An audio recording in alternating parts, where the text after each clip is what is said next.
ഞാനിപ്പോൾ നിൽക്കുന്നത് അഡ്വഞ്ചർ പാർക്കിൽ നമ്മളെ കായലിൻ്റെ തൊട്ടടുത്താണ്. എത്ര മനോഹരമായൊരു സ്ഥലമാണ്. ഇവിടെ നമ്മളിപ്പോൾ ഈ അടുത്ത സമയത്തായിട്ട് കേരളത്തിലെങ്ങും ഇല്ലാത്ത കുറേ അധികം വാട്ടർ സ്പോർട്സ് ഇവിടെ നടത്തുന്നുണ്ട്. അതിൻ്റെ ഒരു ചെങ്കിരിയാണ് ഇവിടെ നിൽക്കുന്നത്, നമ്മളെ ജോബിയാണ്. അപ്പോൾ ജോബി കുറേ കാര്യങ്ങൾ ഇവിടെ എന്തൊക്കെയാണ് നടക്കുന്നതെന്നുള്ള അതിനെക്കുറിച്ച് കാര്യങ്ങളൊക്കെ പറയാം. എനിക്ക് തോന്നുന്നു അതിൽ ഏറ്റവും അട്രാക്റ്റീവ് ആയിട്ടുള്ള ഫ്ലൈ ബോർഡ് അല്ലേ?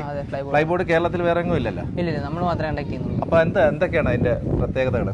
ഫ്ലൈ ബോർഡ് എന്ന് നമ്മൾ വാട്ടർ സർഫസിൽ ഈ വെള്ളത്തിന്റെ ഫോഴ്സ് ഉപയോഗിച്ച് തന്നെ ഫ്ലൈ ചെയ്യുന്നു. വെള്ളത്തിന്റെ ഫോഴ്സ് വെച്ച് തന്നെയാണ് ഫ്ലൈ ചെയ്യുന്നത്, മുകളിലോട്ട് പോകും ആള് അല്ലേ? അപ്പോൾ അതിനായിട്ട് ആൾക്കാർ വരാറുണ്ടോ? നമുക്ക് കൂടുതലും നോർത്ത് ഇന്ത്യൻസ്, തമിഴ്നാട്ടിൽ നിന്നുള്ള ക്ലൈൻസ് ഒക്കെയാണ് കൂടുതൽ. നമ്മളെ മലയാളികളാരും വരാറില്ല? വരാറൊക്കെ ഉണ്ട്. ഈ വ്ളോഗേഴ്സ് ഒക്കെ, യൂട്യൂബ് വ്ളോഗേഴ്സ് ഒക്കെ വരാറുണ്ട്. അവരൊന്ന് വ്ളോഗ് ചെയ്യാറുണ്ട്, അതിനെക്കുറിച്ച് ചെയ്യാറുണ്ട്. ലേഡീസ് ചെയ്യാറുണ്ട്. ഇവിടെ ജോബിയെ കൂടാതെ എത്ര പേരുണ്ട്? നമ്മൾ ഒരു 4 പേരുണ്ട്. 2 പേര് നമ്മുടെ സീനിയർ ആയിട്ടുള്ളവരും ബാക്കി നമ്മുടെ ഹെൽപ്പേഴ്സ് ആയിട്ടുള്ള. അപ്പോൾ ഇതിൻ്റെ എങ്ങനെയാണ് അതിൻ്റെ ചാർജ് ഒക്കെ എങ്ങനെയാണ്? കാര്യം അതാണല്ലോ പ്രധാനമായിട്ടും ആൾക്കാർ നോക്കുന്നത്, അവർക്കൊന്ന് അറിയാനായിട്ട്. ചാർജ് വന്നിട്ട് നമ്മൾ ഫ്ലൈ ബോർഡിന് 3540 ഹാഫ് ആൻ അവർ പോകാനായിട്ട് 3540 രൂപ കൊടുത്താൽ നമ്മളിങ്ങനെ അന്തരീക്ഷത്തിലേക്ക് പോകും വെള്ളത്തിൻ്റെ ആ പവറിനനുസരിച്ച് അല്ലേ? ഇത് കേരളത്തിലൊന്നും ഇല്ലെന്ന് പറഞ്ഞാൽ എനിക്ക് തോന്നുന്നു മറ്റ് സ്റ്റേറ്റുകളിലും വിദേശ രാജ്യങ്ങളിലൊക്കെ ഉള്ള സാധനമല്ലേ? ഗോവയിൽ ഉണ്ട്. വേറെ എനിക്കറിയില്ല, ഇന്ത്യയിൽ വേറെ. പിന്നെ ഇത് കൂടാതെ ഇവിടെ വേറെ എന്തൊക്കെയാണ് വാട്ടർ സ്പോർട്സ്? വേറെ നമ്മൾ ജെറ്റ് സ്കീ റൈഡ് കൊടുക്കുന്നുണ്ട്. ഇത് അതെ, സ്കൂട്ടറല്ലേ? Water scooter. അതെ, വാട്ടർ സ്കൂട്ടർ. അതെങ്ങനെയാണ് അതിന്റെ റെന്റ്? അത് ഒരു റൗണ്ടിന് 590 നമ്മൾ മേടിക്കുന്നത്. അത് വന്നിട്ട് നമ്മൾ അവരെ കൊണ്ട് തന്നെയാണ് ഡ്രൈവ് ചെയ്യുന്നത്. നമ്മൾ പുറയിലിരിക്കും, അവരെ കൊണ്ട് ഡ്രൈവ് ചെയ്യിപ്പിക്കും. ഇൻസ്ട്രക്ടറെ വെച്ച് ഇൻസ്ട്രക്ടർ ആയിട്ടുള്ള ഒരാൾ എന്തായാലും പുറകെ കാണും. അവരെ കൊണ്ട് അത് എക്സ്പീരിയൻസ് ചെയ്യിക്കുക. എത്ര സമയം എടുക്കും ഒരു റൗണ്ട് കറങ്ങിയിട്ട് വരാൻ? അത് അവര് പുള്ളിയുന്ന സ്പീഡ് അനുസരിച്ചിട്ടാണ്. അത് ശരി. നമ്മളൊരു ഏരിയ കൊടുക്കും, അത് കറങ്ങി വരും. പിന്നെ അതിനുശേഷം ഇപ്പോൾ ഇത് കഴിഞ്ഞ് പിന്നെ അടുത്തുള്ള എന്തൊക്കെയാണ്? അടുത്ത വന്നിട്ട് കയാക്കിംഗ് ഉണ്ട്. അതും പേഴ്സണലായിട്ട് തന്നെ പോവാം. പേഴ്സണലായിട്ട് നമ്മൾ ഇവിടുന്ന് ബ്രീഫിംഗ് ഒക്കെ കൊടുത്തു, ഇൻസ്ട്രക്ഷൻ ഒക്കെ കൊടുത്തതിന് ശേഷം അവർ ഇറക്കി വിടുന്നു. എല്ലാ സെക്യൂരിറ്റി പ്രൊസീജിയർ ഒക്കെ പാലിച്ചുകൊണ്ട് തന്നെ അവർ ഇറക്കി വിടുന്നു. പിന്നെ വന്നിട്ട് സ്പീഡ് ബോട്ട് റൈഡ് സെയിം ആയത് തന്നെ, ജാക്കറ്റും കാര്യങ്ങളൊക്കെ പ്രോപ്പറായിട്ട് ഇട്ട് ചെക്ക് ചെയ്തതിന് ശേഷം സ്പീഡ് ബോട്ട് റൈഡ് പോകത്തുള്ളൂ.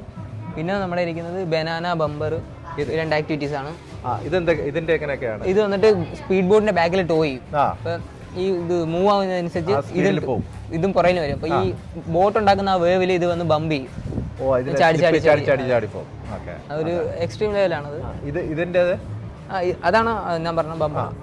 ഇത് ബനാന, ഇത് നമ്മൾ സ്പീഡ് ബോട്ടിൽ ടോ ചെയ്തിട്ട് മറിക്കും, വെള്ളത്തിലേക്ക് മറിക്കും. അപ്പം ആൾക്കാരൊക്കെ അത് എടുക്കുന്നുണ്ട്. നമുക്ക് ഇന്നലെ ക്ലൈന്റ് ഉണ്ടായിരുന്നു.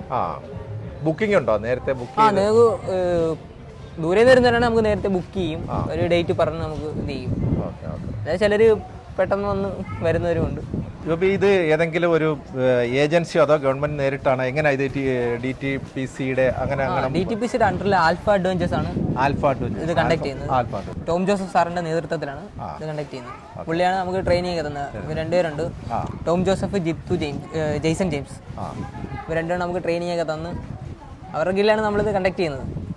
Okay Joby, thank you. അപ്പം കൊല്ലം നമ്മളെ കേരളത്തിന് ദൈവത്തിന് സ്വന്തം നാടെന്ന് പറഞ്ഞ കണക്ക് കൊല്ലം ഇപ്പം വളരെ മനോഹരമായിട്ട് ടൂറിസ്റ്റുകളുടെ സ്വന്തം നാടായി മാറിക്കൊണ്ടിരിക്കുകയാണ് അല്ലേ?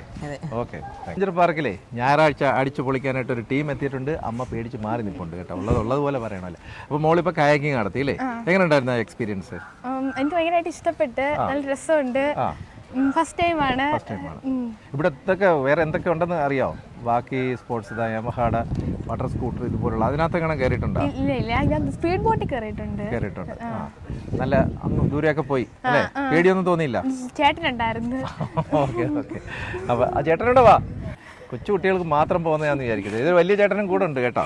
അപ്പോൾ അവരെല്ലാവരും കൂടെ ഞായറാഴ്ച അടിച്ചു. അപ്പോൾ ഞാൻ പറഞ്ഞു വരുന്നത്, കൊല്ലത്ത് ഇത്രയും മനോഹരമായൊരു സ്ഥലം ഉണ്ടായിട്ട് നമ്മൾ ഇതെല്ലാം വിട്ടിട്ട് ഊട്ടി, അങ്ങ് വാഗമൺ, മൂന്നാറിലൊക്കെ പോകാൻ നോക്കുക. ആദ്യം നമ്മുടെ സ്ഥലത്തുള്ള ഇതൊക്കെ കാണ്. അഡ്വഞ്ചർ പാർക്കിൽ എല്ലാ സൗകര്യങ്ങളും ഉണ്ട്.